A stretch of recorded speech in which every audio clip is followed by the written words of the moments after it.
Welcome back to the Open Mic Broadcast Network, the radio guy, Dr. Mike Prince. I got my kinfolk. He's lost and found and ready to do some more damage. Coach Van Pettaway, how you doing, Coach? I am doing great, Dr. Prince. This is another great day that he's given all of us, and I'm just happy to be here. Well, we're happy to be here as well. Happy to have you there to enjoy the rest of this blessed day he's given us, sir. Oh, yes. Oh, yes. Well, look, man, I don't even know where to begin. There's been so much going on. Yep. There's been an official release of the basketball schedule. You had SWAC Media Day. They just released with the NCAA that they're going to go up to 105 football rosters available and 15 baseball scholarships available from 11.7. So it's all kind of things to talk about. Then you got some stuff going on at Alabama A&M too, right? Well, yeah, we had a few things going on here. One of them, the university was looking at trying to expand their brand by buying a college in Birmingham Southern, and that deal fell through. So there's a lot going on. Yes, sir. Well, I guess what we'll start, I know you are the basketball guru and the king as far as it goes with the open mic. And I know it's a little bit of old news. I'm just going to tip my toe in the pool, check the temperature. And you know we got to talk about two people, right? Caitlin and Bronny. Which is the hotter topic to you, sir? To me, right now it's Bronny because of the force that his daddy has in the league and around the world. Yes, sir. Yes, sir. Not knocking anyone, and I'm not even knocking LeBron as a father, because any father with any type of position, pull, or they say advantage is going to look out for his children, especially his sons. Right. I can't knock that at all. But then you think about when we teach the American dream, that if you work hard and everything will pan out, they say, well, don't come out in the wash, comes out in the rinse. When you see stuff like that, it almost makes your stomach turn. Well, yes, but you know what? Here's the thing. We have a black man who was in that position. When you look at it, this has been happening for years, but we weren't doing it. Mm-hmm. You know, somebody else was doing it. But when it's all said and done, his son's talent is going to have to speak for itself. Absolutely. And then I think that's the biggest takeaway from this. But as a father, I probably would have done the same thing if I had that opportunity to try to better my son and give him an opportunity. But yes, sir. When we really look at this has been happening for years. You look on the coaching side. Look at how many of them have looked out for their sons, giving them jobs when other people paid their dues and didn't get the job, or didn't get an opportunity to get on a team. So this has been happening for years, but this is so prevalent now because of who he is and the fact that he's an African-American, taking advantage of this loophole that's been there for everybody for years. I think they would call it a double negative. Oh, yes. Yes, sir. Now, when we touch on Caitlin Clark, you know, the big to-do was that she was left off the Olympic team, but I think it's been upgraded that she's an alternative now. Right.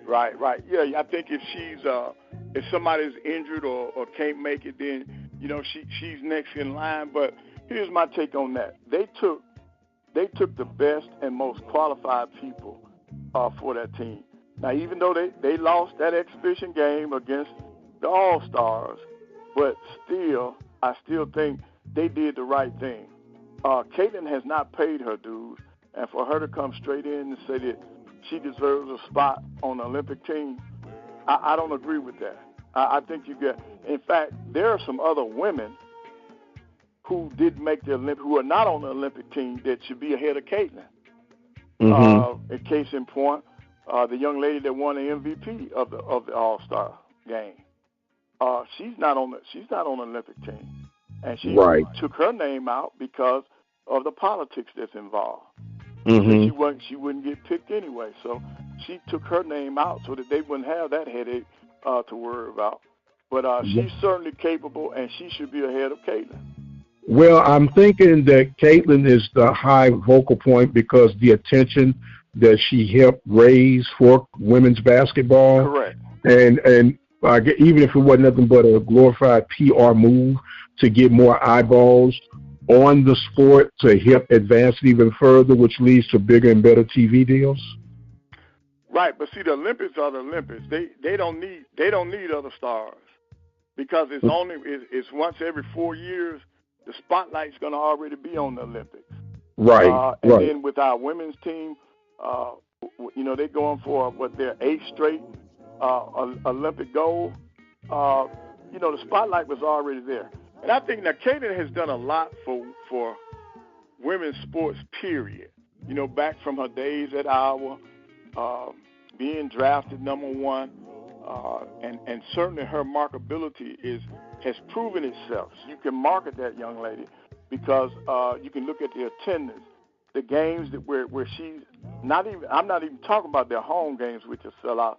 But when she's on the road, she sells out the arena, the visiting team's arena. So the mere fact that she has shown the public that she's box office, that's great. But to say that she deserves a spot on the Olympic team, I'm with the committee. She's not ready yet. She's still got plenty of time, chances to be on an Olympic team, and she still might make this one as an alternate. Right, but 2028 will be here before you know it, right? Mm-hmm. Yep. And staying on the Olympics, I'm all about the expansion, and I understand some of them. Like they're going to be introducing flag football for men and women. They're going to be bringing baseball and softball in 2028. But they got this esports and breakdancing. Wow. Yeah, and I'm scratching my head, Coach, and I'm going like now. When will enough be enough? Breakdancing. If this was back in the 80s, I can feel it a little bit. Cause I didn't even know they were still breakdancing, to be honest with you, Coach. Neither did I. Right. And the esports, so now we're going to be, they expect people to gather around and watch people play a video game and get excited behind it? Well, they won't get Van Pettaway's eye on that.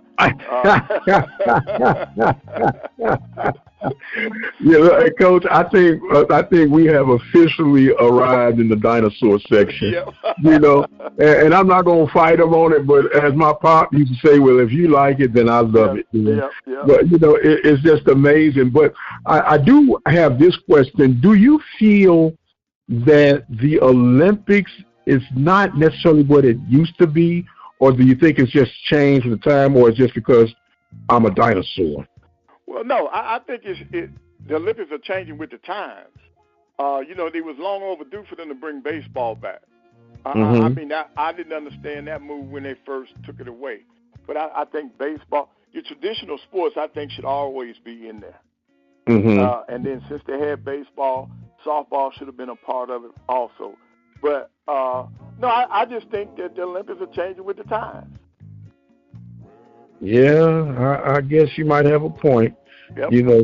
So look, I have to make sure I got my reserved seat for my lawn where I can holler, get off my front yard, and keep my bills paid so I can keep the programs coming. Yeah. That's all we can do. Yeah, we're dinosaurs when it comes to this, but they're just changing with the times. Yes, sir. And speaking of changing with the times, this excited me. The SWAC digital network released 19 games for football season that they're going to cover in addition to ESPN Plus and the HBCU Go. Right. So when you look at that, that's a whole lot of exposure, and I'm saying it's about doggone time that the SWAC digital network stepped up to the table, because I've been vocal about it. That ESPN is ESPN by deception, because it's on that Plus, their digital platform. I know in Prairie View's case, out of the 8 games that they have, or the 10 if you count the 2 Southland schools, only 1 game is going to be on their linear platform. And that's no better than what the SWAC Digital Network brings to the table. And I'm excited. And to be honest with you, the more I hear and the more I see, I'm ready for us to get from under the thumb of ESPN. Right. I just think HBCU Go has come in and they've given us they put more eyeballs on the SWAC. They put more eyeballs on HBCU, because it's not just the SWAC. They're looking out for the CIAA, the SIAC, and the MEAC. So I think with them coming in, they're putting pressure on ESPN. And I'm glad to see the SWAC not bend and give hold all of our best games for ESPN, because, it's either a delayed broadcast or, as you say, you got to be on the Plus, which is a pay for service. So I'm glad to see that there are other options. I've always been a proponent of the SWAC Digital Network. On the basketball side, I was on the ground floor for that. So I'm happy to see it come back in football, and perhaps they will extend it to basketball also. Yes, sir. Well, that's why we call you the Godfather, man. You've been around. You've done a lot, and a lot of it is old news to you, but it's still refreshing to see that the conference is stepping up. And with that being said, we get to this SWAC Media Day, man, and I'll just stick with the 2 top teams they're picking. I was somewhat okay with them saying Alabama State, because for whatever reason, I just felt like they're in the best position. But I was a little head-scratching with the Alcorn selection from the West. I don't know if you had a chance to assess and break that down, but get your feedback. Yes, I have, and I was perplexed. Now, with FAMU, yes. FAMU lost their head coach, who was also the offensive coordinator. Then they lost the best quarterback in the SWAC. So you would look for them not to be able to return to the same level of play that they displayed last year. You got a new coach. You lost the top quarterback in the league. And so I expected another team to give Florida A&M a run for their money. But when it comes to the West, you are not going to help me to believe that Prairie View is the defending champ. They got most of their roster coming back, and you put Alcorn State ahead of them, who has a new head coach. I did not. That's a head scratcher for me. Well, I didn't see that. For the record, when we did our little in-house polling, I had Grambling being at number 1 from the West this year, simply because of the coaching staff. I know they got a new head coach, right, but they got seasoned support. And even though Alcorn got a new head coach, he has head coached at Pine Bluff before and had success with Pine Bluff. So, but that was a dark horse for me out of the West.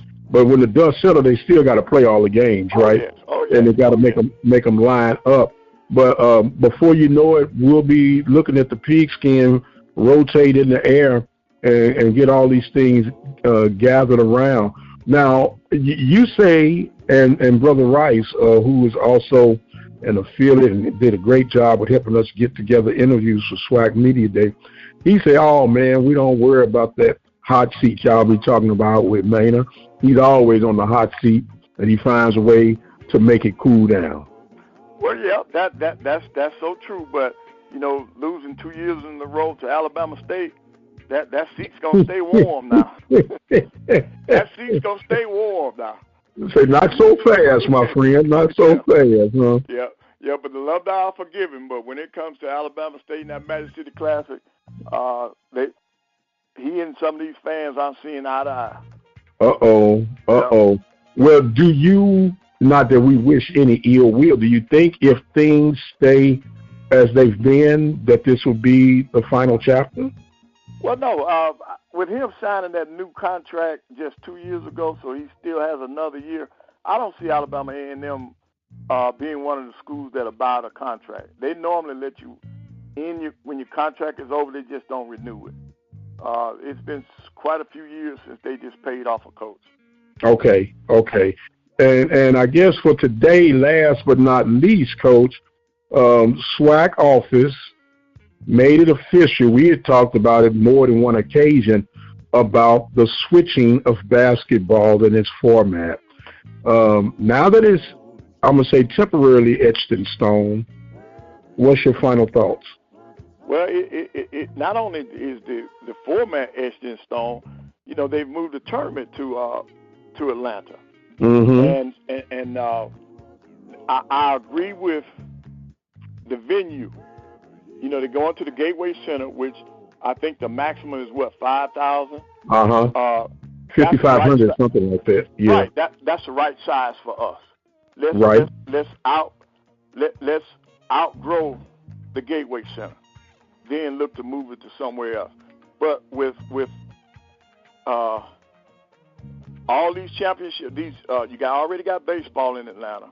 Now you're bringing basketball in Atlanta. Don't be surprised that the SWAC office doesn't move to Atlanta. I think that's next on the plate. You think so? Yes. Even without having a school in that territory? Yes. There are plenty of leagues around the country where their headquarters is not in the city where a school is located. Okay. Wow. Yep. That would be something unique. Yep. Okay. Now, and I guess because the Celebration Bowl is there. Right. Now, one thing I do really, really like, and I might as well bring it up now. I've been getting kicked back and beat up by Grambling and Southern fans, but I'm a big boy. I can take it. If we are truly about the conference growing, and before I say so, don't you beat me up neither, Coach. Just hear me out all the way through. Okay. I personally think it is a waste of time with us in our non-conference football schedule. Okay? We have 12 teams. You could play a 10-game conference schedule and one money game for as long as you can get it, because that's drying up as we speak. Okay? Play that money game, then play 10 conference games. Now, the way this could work, one or two ways. Get rid of your divisions. You can either have the top 2 or the top 4 teams play a playoff game or a championship game to see who would go and represent the conference in the Celebration Bowl. Now, the only way that this will work, you would have to have Alabama State, Grambling, and Southern agree not to play Thanksgiving weekend. I didn't say don't play the game, but move the game a week up versus playing on Thanksgiving weekend. You can have the playoffs start on that weekend. You can play the higher seed host the game, or you can have a neutral site where you have a doubleheader.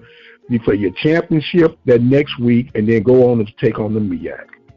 Right. Well, see that the big boys caused the SWAC to move that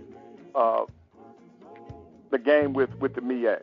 Celebration Bowl. Mm-hmm. Correct. The Celebration Bowl had to change dates, which means that the MEAC will have 2 weeks off, and the SWAC will only have that 1 week. Right. Now you can look at that two ways.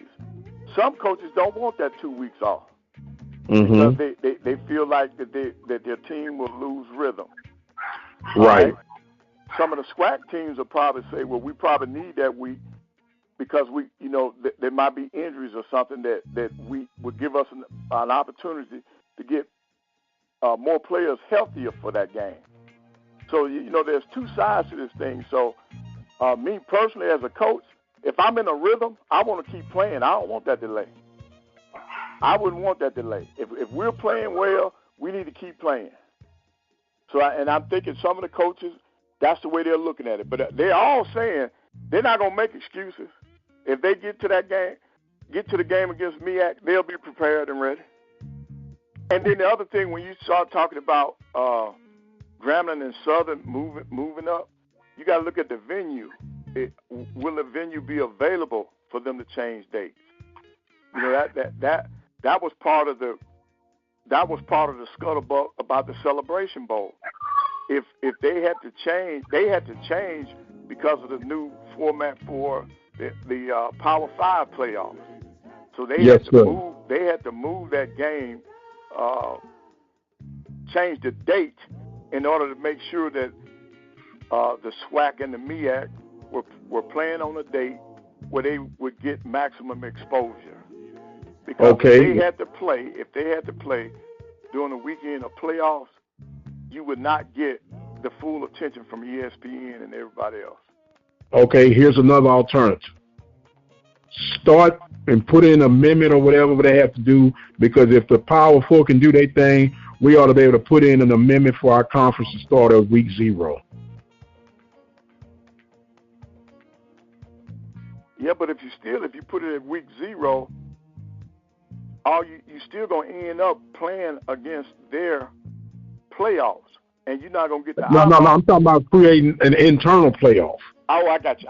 Yes. Yeah, we're not worried about the FCS playoffs. I'm talking about the playoff within the conference that could create more TV revenue and everything else. So if you did a slight tweak in the schedule, so instead of having that MEAC SWAC challenge, you could probably still keep that with one of the teams, and they can balance that out, whoever's picked, and you rotate that throughout the schedule, and you could do it like that. Since we got that Thanksgiving, kind of concrete in, that would be a viable option, at least from my end, from a business perspective. Yeah, that's true. Well, the number of people watching, the number of people, the advertisers are looking at that, and everything is money driven. So I think that's why some of these decisions are being made. Yes, sir. Well, either way, I'm gonna be there rooting for them. Oh yeah. and they can figure this out, I guess, down the road. But meanwhile, so you getting your ledger book ready for your letter grades this season? Oh yes, we got about 3 weeks and it'll be time. Yeah, we got about 3 weeks and it'll be time to put out some grades. Oh yeah. Yeah, I'm not trying to rub your nose in it though, but you know who the defending champion is, right?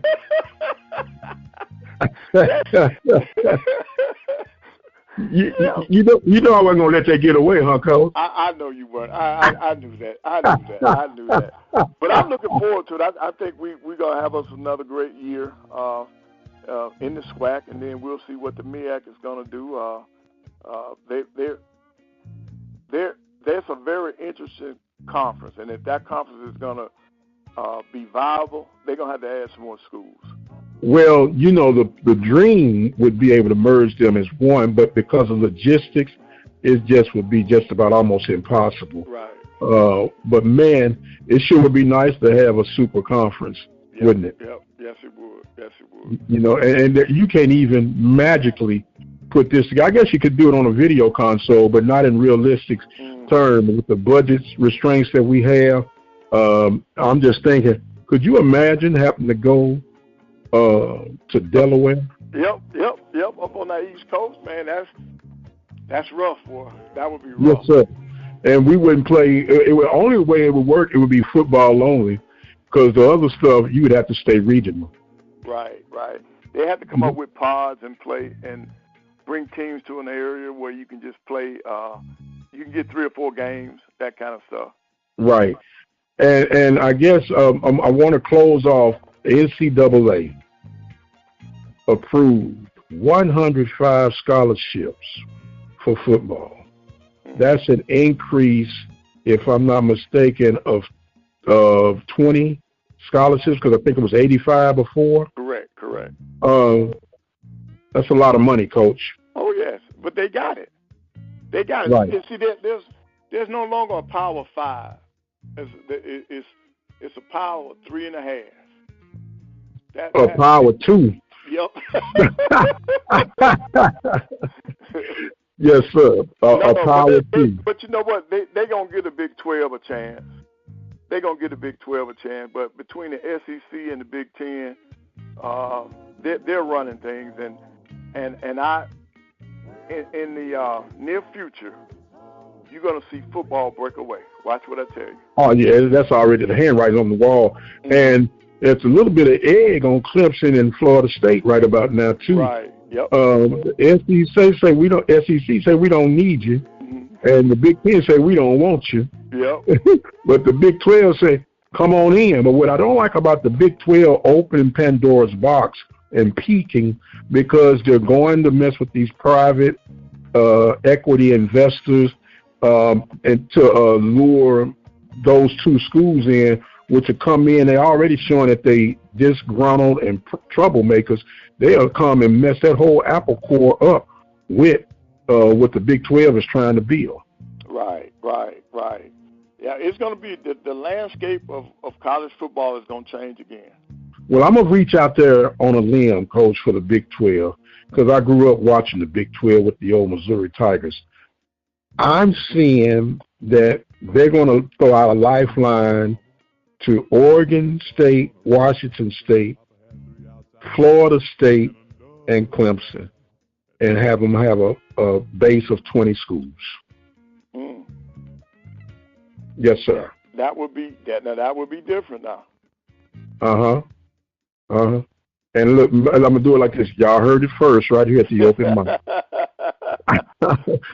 So, man, look, Coach, we could talk forever, but there is a cutoff time, and before these dogs of mine get to wreaking havoc again, we're gonna wrap this session up for today. I want to give you some closing thoughts and comments, sir, and the floor is now yours. Well, it's been a great summer. I've missed the dialogue. I'm looking forward to this coming fall, because there'll be plenty for us to talk about and discuss. And I want to continue to encourage you to keep doing what you're doing, sir. We really need it. Well, thank you, sir. And you, as they say, you keep on keeping on, and I keep on keeping on. And then it'll be an old song, ain't no stopping us now. There you go. All right. He is the guru, Coach Van Pettaway. I am the radio guy, Dr. Mike Prince. Do remind you guys that you can follow me on Twitter, X, at The Mike Prince Show. Subscribe to our YouTube channel at the Open Mic Broadcast Network. And let me tell you guys, we've been steadily growing. It's what they call that organic growth. No gizmos, gadgets, and schemes, just people appreciating and sharing what we're doing, and we encourage you to keep it going. That is the Open Mic Broadcast Network on YouTube. Click that bell notification. You get informed every time we release a new episode. And don't forget to visit our website at obnradio.com for our 24-hour stream. So until the next time, you guys be blessed, and we'll see you on the other side.